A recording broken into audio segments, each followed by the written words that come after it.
Hello friends, मैं आज आपको पढ़ाने जा रही हूँ क्लास 7 का पहली कविता पार्ट 1 की हम पंछी उन्मुक्त गगन के।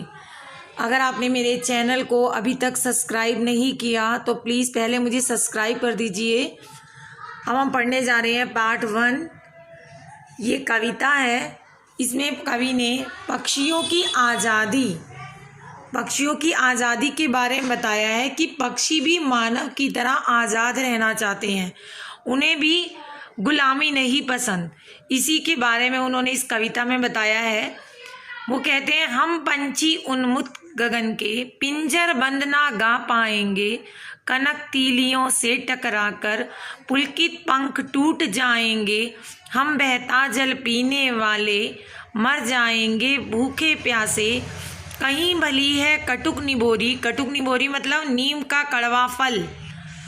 कनक मैदा की सी मैदासी, कनक कटोरी में सोने की कटोरी जिसमें मैदा रखा है। स्वर्ण श्रृंखला के बंधन में, सोने की तिलियों के बंधन में स्वर्ण श्रृंखला। अपनी गति उड़ान सब भूले, बस सपनों में देख रहे हैं तरु की फुनंगी पर के झूले। ऐसे थे अरमान की उड़ते, नीले नभ की सीमा पाने। लाल किरण सी चोच खोल, चुगते तारक अनार के दाने। होगी सीमाहीन क्षितिज से इन पंखों की होड़ा होड़ी।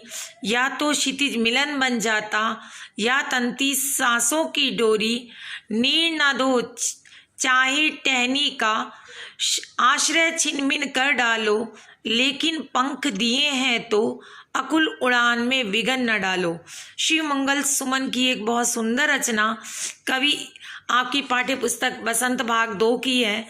इसमें वो पक्षियों के बारे में इस कविता में बताते हैं और कहते हैं कि खुले आकाश में उड़ने वाले पक्षियों को अपनी स्वतंत्रता बहुत अधिक प्रिय है।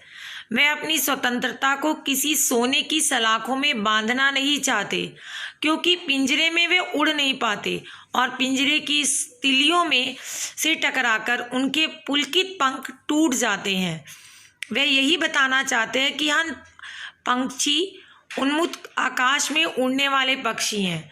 अगर हमारी स्वतंत्रता को छीन लिया जाएगा, हमें पिंजरे में बंद किया जाएगा, तो हम गाना भी नहीं गा पाएंगे, हम गाना भी भूल जाएंगे। आगे वे कहते हैं, हम तो बहता जल नदियों का पीने वाले हैं, हमें तो नदियों का बहता हुआ जल पीने की आदत है।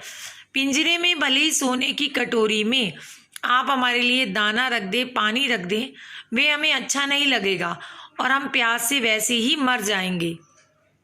वे कहते हैं, हमें सोने के पिंजरे के अंदर सोने की कटोरी में दिया जाने वाला मैदे से कई अच्छा है नीम का कड़वा फल खाना। वे कहते हैं, हम सपने में ही देख रहे हैं उड़ते हुए पेड़ों पर हम बैठ जाते थे, जहाँ भी डालें हवा से चलती थी, पत्ते हिलते थे, इस तरीके से वे झूला झूलते थे। भले ही हमारे गले में अब आपने सोने की जंजीरें डाल दी हैं, पर एक तरह से ये हमारे लिए बंधन है और हमारी उड़ान में रुकावट की वजह है। इससे हम अपनी गति, अपनी उड़ान दोनों भूल गए हैं। बस सपने में ही देख रहे हैं कि हम कैसे पेड़ों पर झूला झूला करते थे। असलियत में तो यह तो नहीं हो सकता, क्योंकि हम पिंजरे में बंद हैं। मतलब यह है कि उनका यही होता है कि पेड़ की शाखाएं ऐसी हैं जहां वे अपने अरमान पूरा कर पाते थे। अरमान की सीमा पार अनार के दाने।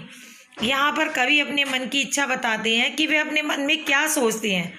मैं उनकी इच्छा है कि वे हम कहते हैं कि नीले आकाश की सीमा में अनार के दाने के समान लाल लाल अनार के दाने वे लाल लाल खोल कर खाते थे। पता है, छोटे छोटे अनार के दाने उन्हें तारों की तरह दिखते थे। वे आकाश पे जब इन्हें देखते थे तो उन अनार के दानों के समान तारों को पाना चाहते थे। उनका अनुमान भी यही है कि अब उनकी ये इच्छा पूरी नहीं हो पाएगी। सीमा क्षितिज मिलन, यहाँ पे सीमा का मतलब है जिसकी कोई सीमा नहीं होती, जहाँ धरती और आकाश एक दूसरे से मिलते हैं, उसे वे अपना करना चाहते थे, लेकिन पिंजरे में बंद होकर अब वे पूरी नहीं कर पा रहे। वे अपने पंखों से उड़ते हुए उस सीमा तक जाना चाहते थे जहाँ आकाश और धरती मिलते हैं। वे प्रतिस्पर्धा करते थे अपने साथ के पक्षियों के साथ, उन्हीं की यादों के साथ। या तो उनका धरती से मिलन हो जाता, वो कहते, या तो हम उस मिलन को पूरा करने की इच्छा में मर जाते, पर उन्हें वो अच्छा लगता। सोने के पिंजरे में बंद रहना उन्हें अच्छा नहीं लगता। पक्षी हमेशा उड़ना ही चाहते हैं। वो लोगों से कहते हैं कि अगर भगवान ने उन्हें पंख दिए हैं तो उन्हें मत तोड़ो, उन्हें पिंजरे में बंद मत करो। वो कहते हैं हम तो खुले आकाश में उड़ने वाले पक्षी हैं, हमें उड़ने दो, क्योंकि आज़ादी सभी को अच्छी लगती है और उड़ना हमें बहुत अच्छा लगता है।